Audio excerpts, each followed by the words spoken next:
At 6 in the morning on May 27th, 2015, Swiss police walked into one of the most expensive hotels in Zurich. Inside were some of the most powerful men in world football. They had come for a congress, a vote, a routine piece of football administration. By breakfast, several were under arrest.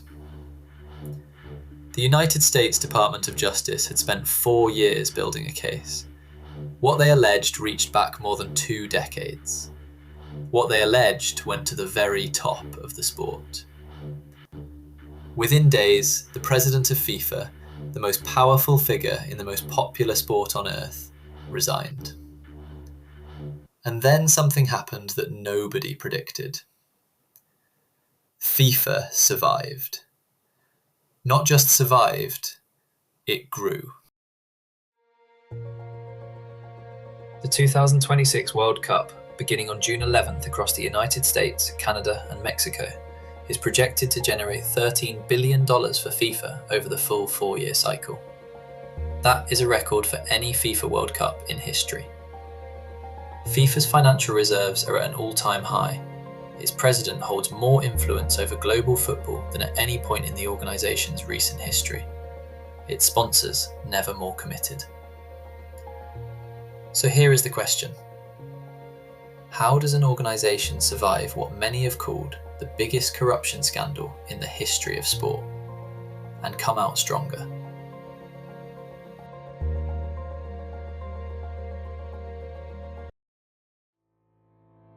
FIFA, the Fédération Internationale de Football Association, was founded in 1904 by 7 European countries. Today it has 211 member nations. For context, the United Nations has 193. FIFA does not play football. It does not own stadiums. It does not employ players. What it owns is the right to organise the World Cup. That right, and the billions of dollars it generates, is FIFA's entire source of power. The World Cup is the most watched sporting event on Earth. Around 5 billion people engaged with the 2022 tournament in some form, according to FIFA's own figures. The final alone drew an audience estimated at around 1.5 billion viewers.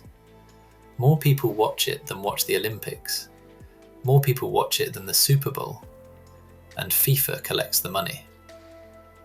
Broadcast rights, sponsorship deals, hospitality packages, licensing agreements. In the 4-year cycle ending with this summer's 2026 World Cup, FIFA's own financial filings project $13 billion in total revenue. For comparison, the Paris 2024 Olympics generated roughly $5.2 billion over the same period. FIFA generates 2.5 times more. Now, none of this by itself is suspicious. Non-profit organisations can have large revenues. Universities do. Hospitals do. Sporting bodies do. The question isn't how much money FIFA makes. The question is who controls it, how it's distributed, and what some of those people did with that control for more than 2 decades. In 1998, a Swiss administrator named Sepp Blatter became FIFA's president. He would keep the job for 17 years. Blatter understood something about FIFA that others had not. The organisation's real power did not lie in Europe, where football was most popular. It lay in the developing world, in Africa's 54 votes, in Asia, in the Caribbean. He spent those votes. He flew to their congresses. He brought development money. He built alliances. He was, by any measure, a masterful political operator. Working alongside him, and eventually against him, was a man who is perhaps the most extraordinary figure in this entire story. His name was Chuck Blazer. Blazer was the General Secretary of CONCACAF, the football confederation covering North America, Central America, and the Caribbean. He was a large man with a famous white beard. He kept a luxury apartment in Trump Tower in New York. paid for with CONCACAF funds. He kept a second apartment in the same building, also at CONCACAF's expense, for his cats. He owned a home in the Bahamas. He travelled by private jet. He had amassed, over many years, $11 million in unreported income. He also, in 2011, started secretly working for the FBI. Blazer had pleaded guilty to 10 federal charges: racketeering, wire fraud, money laundering, tax evasion, and agreed to cooperate. For the next 2 years, while still attending FIFA functions, Chuck Blazer wore a wire. He walked into football's most exclusive meetings with a recording device hidden in the fob of his keychain. He was one of the most senior officials in world football. He was also a government informant. May 27th, 2015.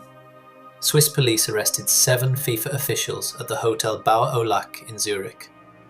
Simultaneously, the United States Department of Justice unsealed a 47-count indictment. 14 defendants, 24 years of alleged conduct, more than $150 million in alleged bribes and kickbacks. In Washington, Attorney General Loretta Lynch stood at a podium and said, "They were expected to uphold the rules that keep soccer honest. Instead, they corrupted the business of worldwide soccer to serve their interests and to enrich themselves." The indictment alleged 2 categories of corruption. First, media and marketing rights. Sports marketing executives had allegedly been paying officials millions in kickbacks in exchange for the rights to broadcast and market World Cup tournaments across their regions. Some of these payments dated back to 1991. Second, hosting rights. Officials allegedly received payments in exchange for votes on where the World Cup would be held. Among the specific allegations, that officials received a $10 million payment connected to South Africa's successful bid to host the 2010 World Cup. That the corruption extended to votes for the 1998 World Cup in France, more than a quarter of a century earlier. 4 days after the arrests, Sepp Blatter, who had just been re-elected as FIFA president for a 5th term, announced his resignation. He was later banned from all football activity by FIFA's own ethics committee. The ban was upheld on appeal. He remains banned. By any measure, this should have been a catastrophe for FIFA. Its president, gone. Its officials, indicted. Its reputation, destroyed. And yet, they are bigger than ever. In 2015 and 2016, FIFA lost money. Legal bills doubled. Several sponsors did not renew. Sony, Johnson & Johnson, Castrol, they walked away. FIFA posted a loss of $391 million in 2016. And then something remarkable happened. The sponsors came back. New ones arrived, many from China, and the World Cup, as it always does, delivered. The 2018 World Cup in Russia generated $6.4 billion for FIFA over the full 4-year cycle. The 2022 World Cup in Qatar, $7.6 billion, an 18% increase, despite a pandemic, despite the ongoing legal proceedings from 2015. How? Part of the answer is structural. FIFA's power comes from controlling something that cannot be replaced: the right to organise the Men's World Cup. No rival body can compete. No government can take it away. No scandal can make football less popular. Around 5 billion people engaged with the 2022 World Cup in some form. Sponsors need to reach those people. They cannot reach them without FIFA. And so, however uncomfortable it may be, they stay.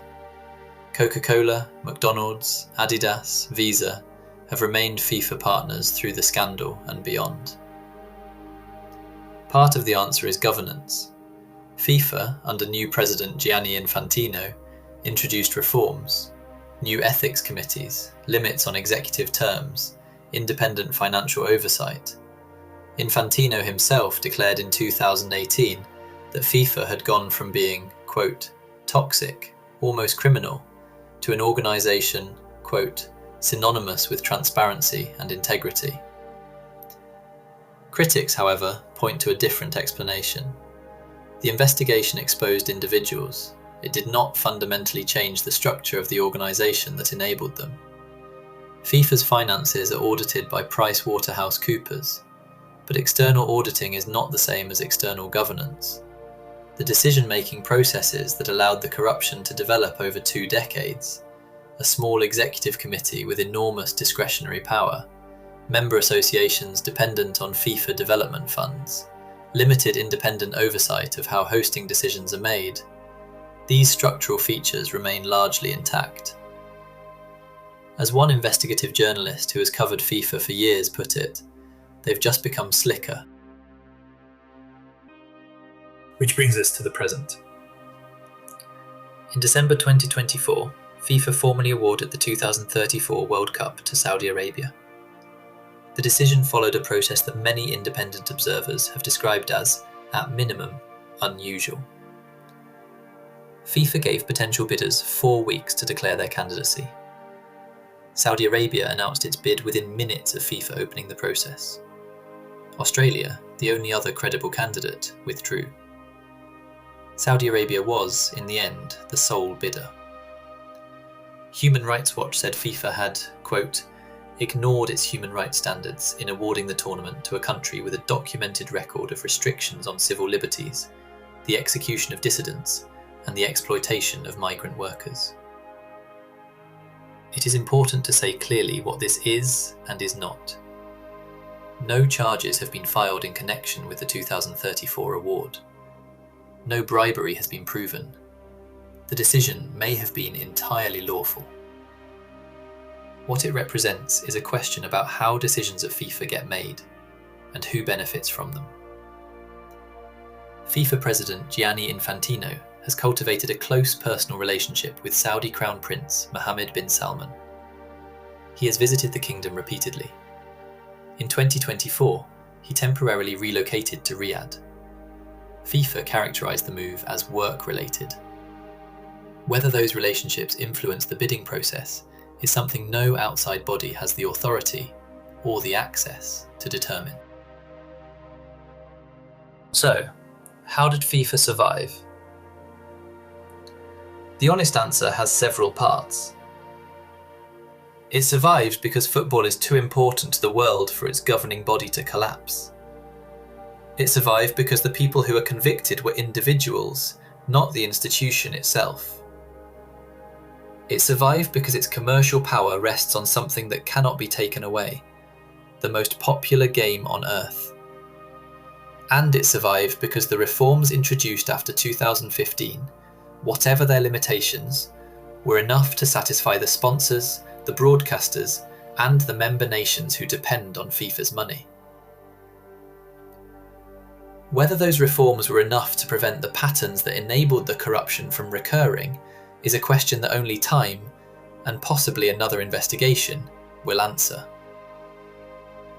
In the meantime, the 2026 World Cup opens on June 11th. It is projected to be the most commercially successful World Cup in the organisation's history. FIFA is set to collect its $13 billion.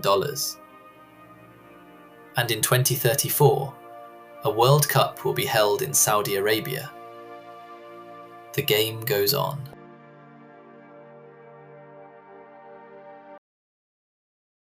Every week, Apex Archives investigates the real stories behind the world's biggest institutions, the power, the money, and the questions nobody answered.